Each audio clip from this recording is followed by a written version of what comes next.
働かせてください。寝るところと食べるものがあれば、給料はいりません。雨上がりの早朝、三浦食堂の前で、一人の女性が深く頭を下げていた。小さなバッグ一つ、濡れた髪、疲れ切った顔。遥。高校時代の同級生、白石遥だった。健吾、まず中に入れてあげなさい。店に入った遥へ、健吾は温かい味噌汁を差し出した。一口すすった瞬間、遥の目から涙が落ちた。暑かったか？違う。温かいもの、久しぶりだったから。この朝、二人はまだ知らなかった。行き場を失った遥だけでなく、閉店寸前の店と健吾の止まっていた人生まで、この出会いが静かに救っていくことを。物語は少し前に遡る。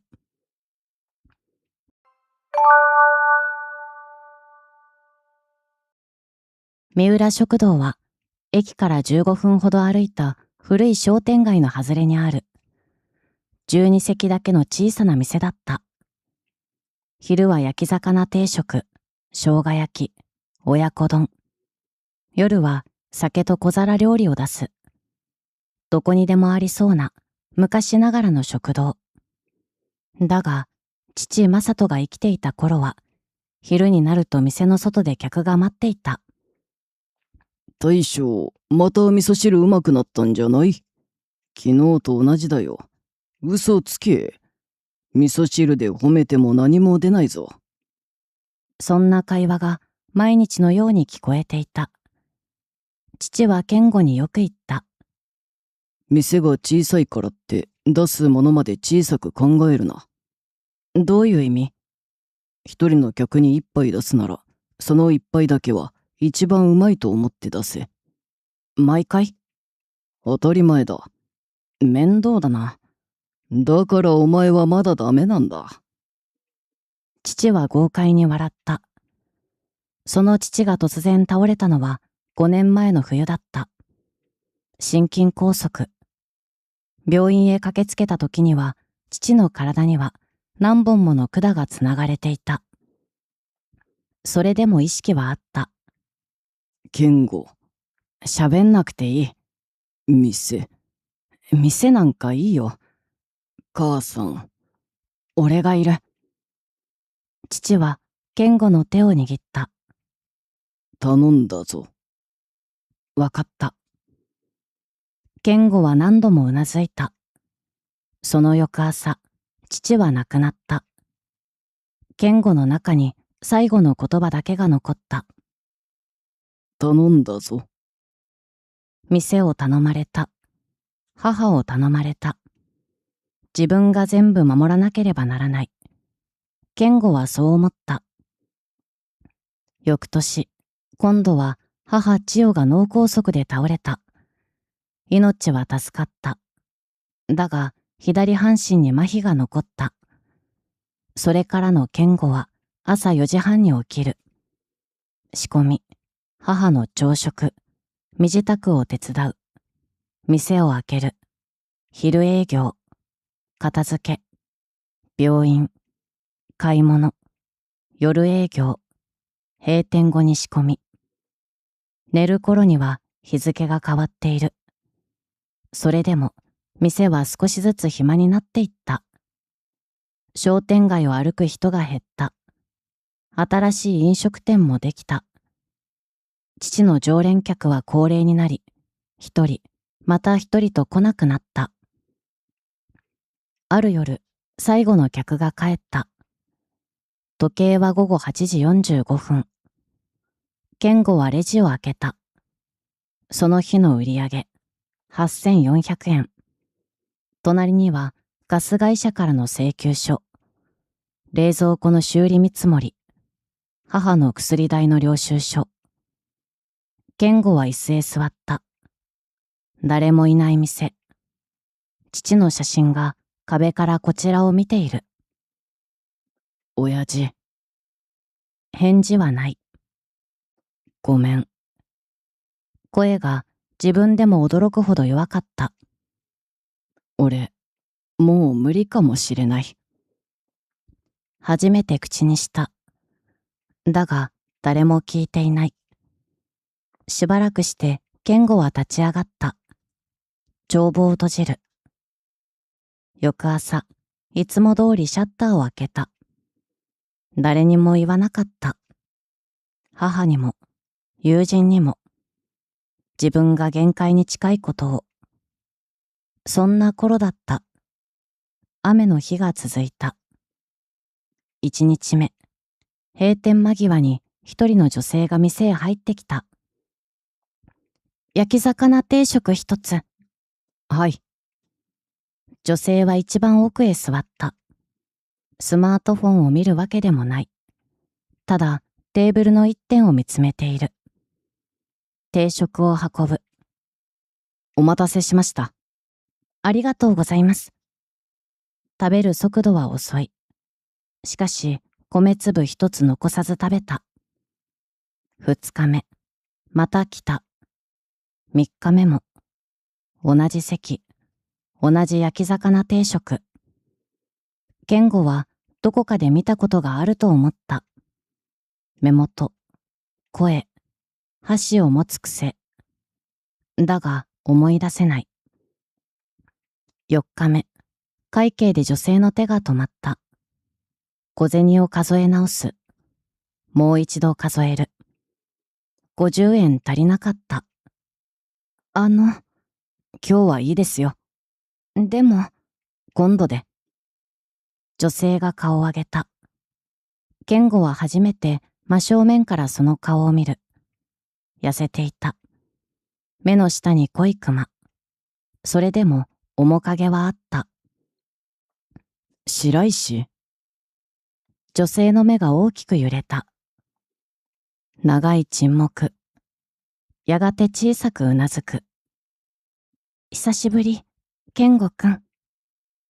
高校時代の教室が一瞬で蘇った。白石遥。同じクラスだった。成績が良かった。穏やかで人の悪口を言わない。そして健吾が密かに好きだった女性。もちろん伝えたことはない。遥。うん。どうして？ちょっといろいろあって。今何してる？遥は視線を落とした。ごめん。それだけ言うと雨の中へ出て行った。傘も持たずに。その夜、健吾は何度も彼女の顔を思い出した。高校時代ではない。今日の顔。疲れ切った目。何かあった。それだけは分かった。翌晩、閉店後、ゴミを出しに行くと、店から少し離れた街灯の下に遥がいた。店へ入るでもなく、ただ明かりを見つめていた。白石。遥が振り返った。ごめん。何が？何でもない。歩き出そうとする。待て。店からビニール傘を持ってくる。また持ってないだろ。返すから。いつでもいい。遥は傘を握った。ありがとう。その翌朝、遥はシャッターの前で頭を下げた。そして三浦食堂での生活が始まった。食事を終えた遥に千代が言った。それで。はい。働くなら条件がある。遥が姿勢を正した。何でもします。給料はいらないなんて言わないこと。でも、働いたらお金をもらう。はあ、それが普通。遥の目にまた涙が浮かんだ。普通？そう。遥は小さくうなずいた。はい。その日から皿を洗った。床を掃いた。料理を運んだ。食器を片付けた。健吾は何も聞かなかった。はるかも話さなかった。夜、店の2階にある小さな和室をはるかの部屋にした。押し入れに布団を敷く。狭いけど、十分です。昨日は眠れた。はるかは少し黙った。途中で何度か起きました。そう。千代はそれ以上聞かなかった。翌朝。千代さん。何？昨日は、ちゃんと眠れました。千代は微笑んだ。そう。はい。じゃあ、この家も少しは役に立ったね。はるかの表情が止まった。家？住んでる人がいるなら家でしょ？はるかはしばらく何も言えなかった。そして小さく、ありがとうございます。と言った。1週間ほどすると、健吾は気づいた。はるかの包丁の扱い、魚を見る目、火加減、調味料を加える順番。素人ではない。前、料理関係？少しって手じゃない。食品会社で商品開発してた。そうだったのか。うん。それ以上は聞かなかった。ある日、はるかが味噌汁を味見した。健吾くん。ん？だし、少し変えてもいい？親父の味なんだ。反射的に答えた。はるかの表情が曇る。ごめん。健吾は言った瞬間に後悔した。いや、いいよ。どう変える？え？聞くだけ聞く。はるかは昆布と煮干しの割合を少し変えた。翌日、常連客が味噌汁を飲んだ。ん？健吾は身構える。健吾、何です？今日の味噌汁いいな。今日もですよ。いや、今日はなんか優しい。厨房の奥、はるかが少しだけ笑った。その笑顔を見て、健吾も口元を緩めた。それから店には小さな変化が増えていった。煮物、小鉢、メニュー、夜だけ出す鶏の味噌焼き。最初から大繁盛したわけではない。ただ、ある昼、健吾が厨房で箸入れを開けた。空だった。箸がない。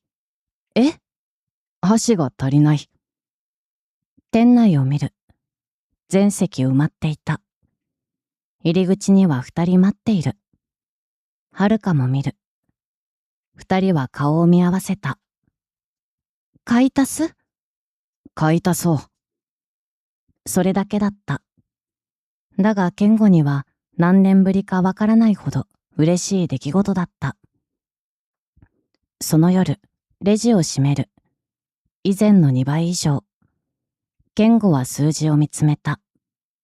どうだった？秘密。顔でわかる。うるさい。久しぶりに店の中に笑い声が響いた。千代はその2人を少し離れた場所から見ていた。健吾。何？あんた、最近ちゃんと笑うね。笑ってたよ、前も。いいや。私もそう思います。お前まで乗るな。怖かったもん。誰が？健吾くん。千代とはるかが笑う。健吾は少しだけ顔を赤くした。1ヶ月ほど経った頃、閉店後、はるかが段ボールを持ち上げた。それ、俺がやる。平気。いいから。はるかが手を伸ばしたとき、袖がずれた。手首から肘にかけて薄い傷跡。健吾の手が止まった。はるかはすぐ袖を戻した。沈黙。はるか。初めて名前で呼んだ。はるかの肩が揺れた。聞いていいか？はるかはうつむく。嫌なら話さなくていい。長い沈黙。結婚してたの？健吾は何も言わず椅子を引いた。はるかが座る。5年前。うん。最初は普通だった。仕事も応援してくれてた。でも途中から変わった。元旦那？うん。仕事がうまくいかなければはるかのせい。帰宅が遅ければ家事をしないと責められる。はるかの企画が会社で評価されれば、俺より目立つな。と言われる。何をしても否定された。最初は言い返してた。でも毎日言われてると。笑おうとした。笑えなかった。何が普通なのかわからなくなるんだよ。健吾は拳を握った。離婚した。いつ？半年前。仕事は？辞めた。実家は？はるかの表情が苦しくなる。帰れなかった。なんで？父と喧嘩したままだったから。何年7年。はるかはうつむく。私が勝手だったの。それは今決めなくていい。はるかが顔を上げる。どっちが悪かったとか、誰を許すとか、今全部決めなくていい。はるかの目から涙が落ちた。健吾くん。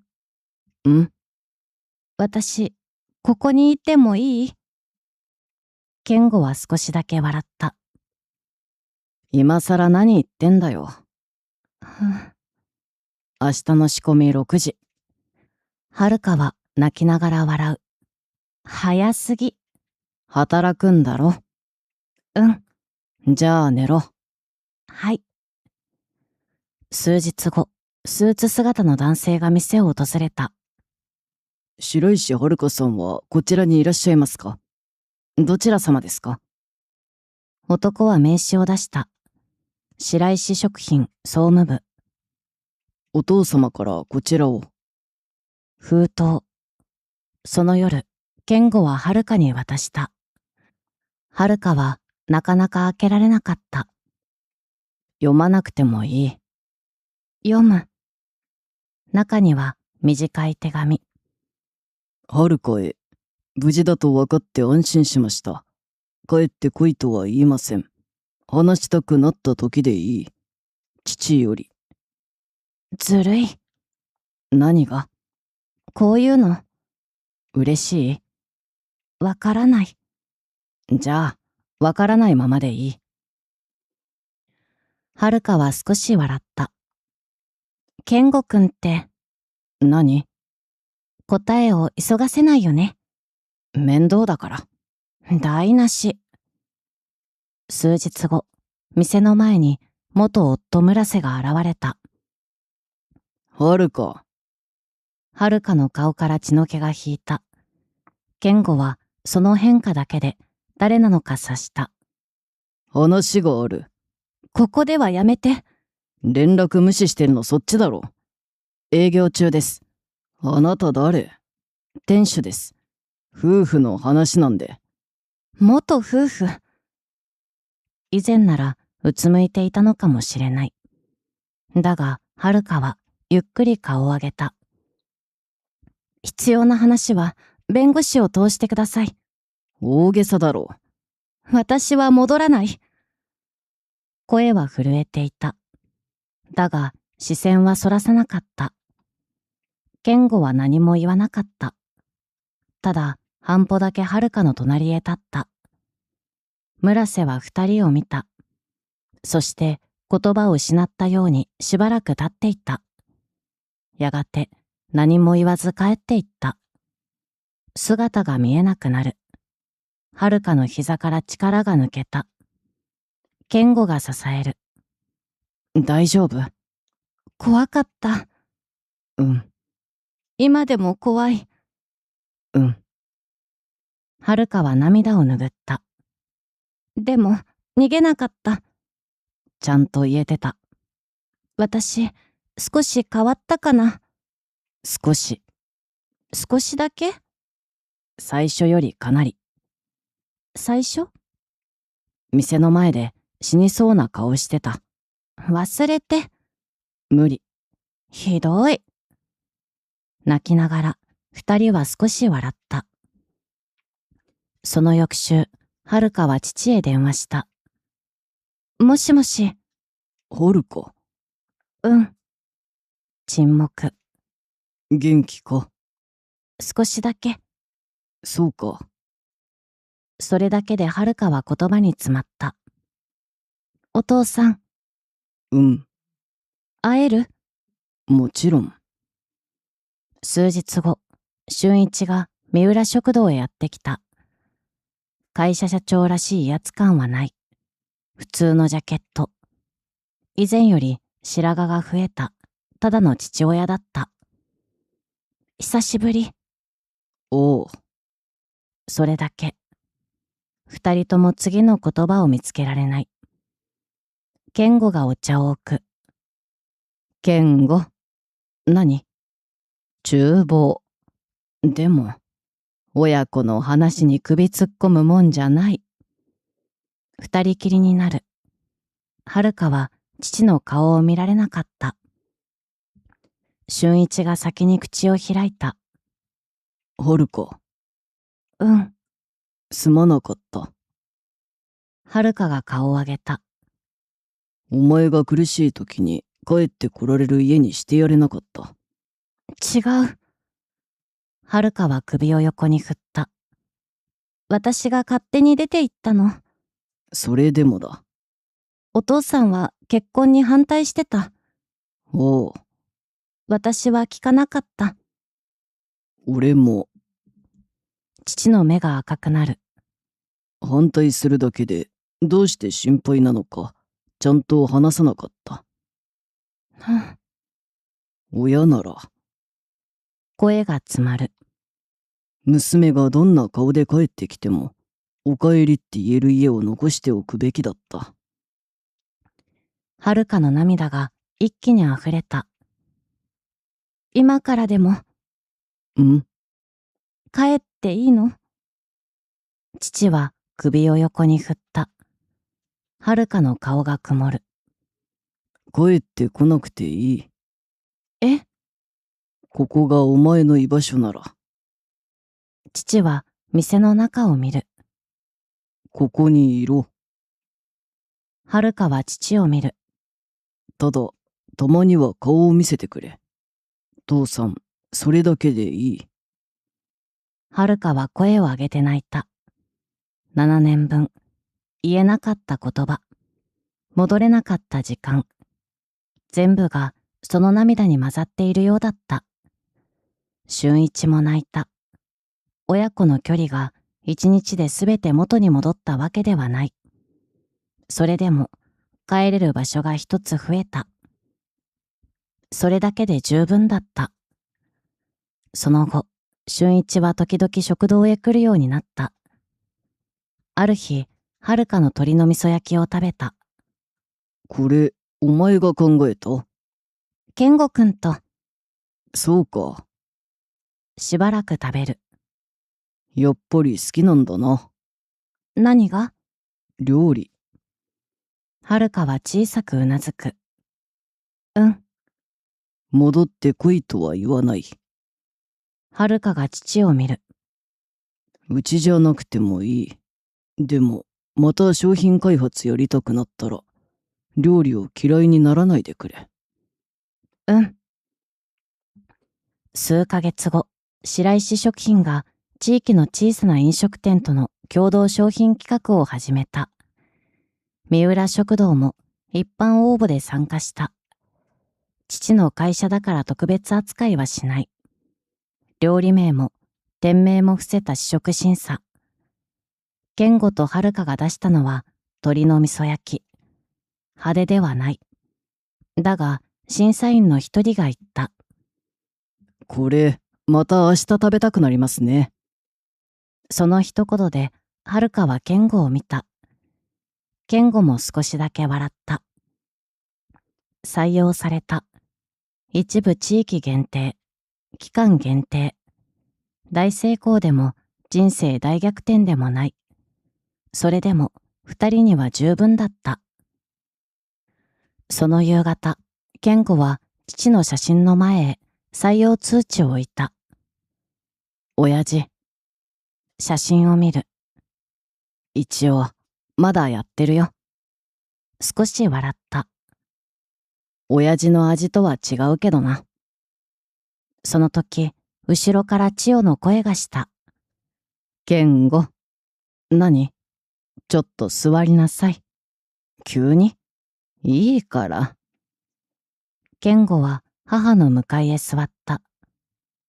お父さんが亡くなるとき。健吾の表情が少し変わる。頼んだぞって言われたでしょ？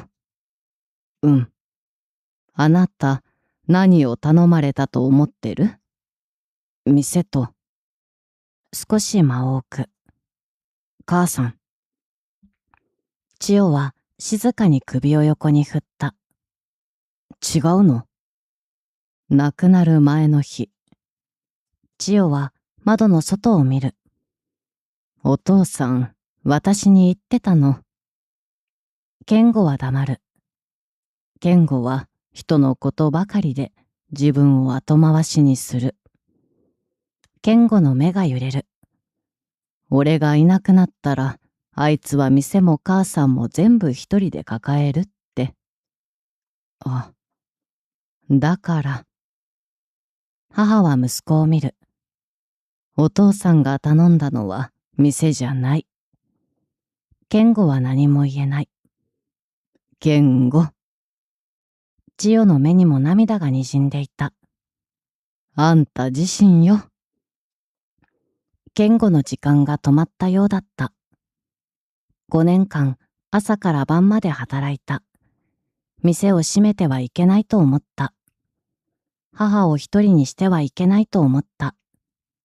自分が倒れることなど考えてはいけないと思った。全部、父との約束だと思っていた。俺。声が震えた。ずっと勘違いしてたのか。勘違いじゃないよ。でも、店を守ってくれた。私も守ってくれた。母は微笑む。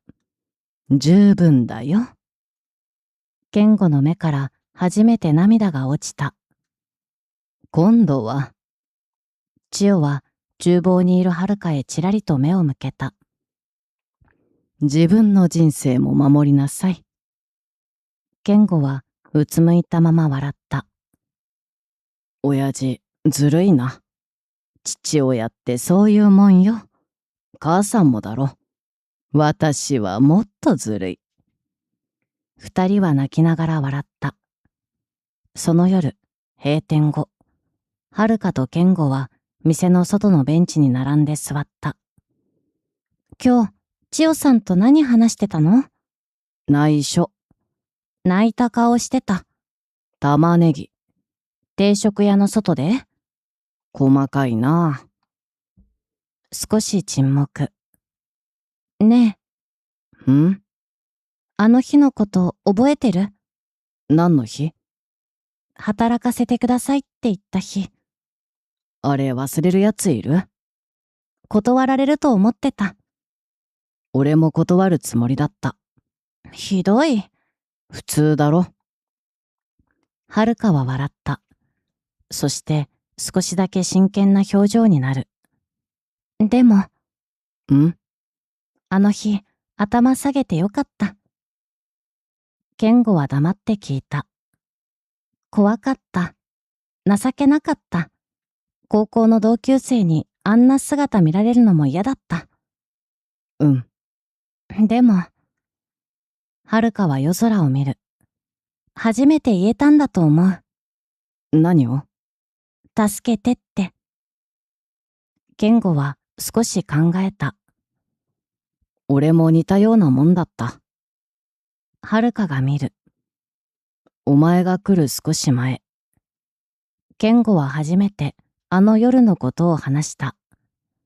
売上8400円、請求書、薬代、父の写真。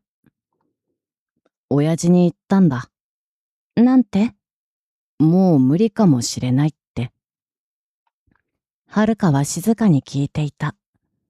でも、生きてる人には言えなかった。はあ、母さんにも、友達にも、誰にも。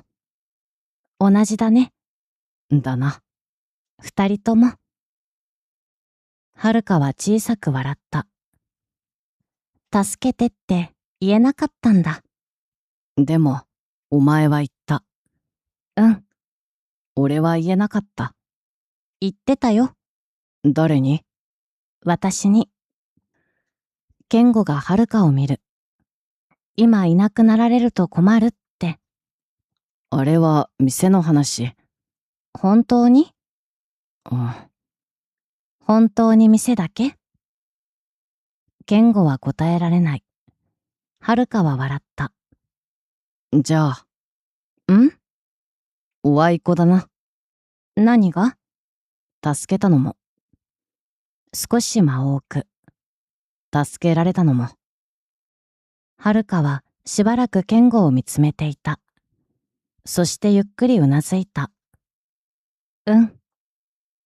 季節が巡った。三浦食堂は以前より少しだけ忙しくなった。テレビで紹介されるほどではない。毎日行列ができるわけでもない。それでも昼になると席が埋まる。顔なじみの客がまた来たよとのれんをくぐる。遥は正式に従業員になった。千代もリハビリを続け、杖を使えば短い距離を歩けるようになった。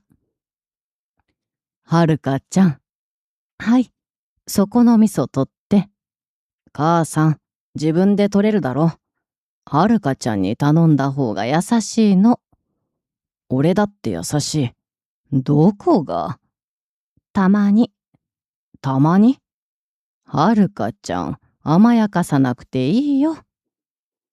三人の笑い声が昼前の店に響いた。ある春の日、閉店後、健吾は店の看板を拭いていた。遥が隣へ来る。健吾くん。ん？この店、これからも続ける？そのつもり。一人で？健吾の手が止まった。振り返る。遥は少し照れた顔をしている。私、ここにいてもいい？一年前、同じ言葉を聞いた。あの時は今日寝る場所が欲しかった。生き延びるための一時的な居場所を求めていた。でも今は違う。健吾はゆっくり遥を見る。今さら何言ってんだよ。ちゃんと答えて。いてくれ。どのくらい？できれば。少し迷った。もう自分の気持ちを後回しにはしない。ずっと。遥の目が潤んだ。給料は？そこ？大事でしょ？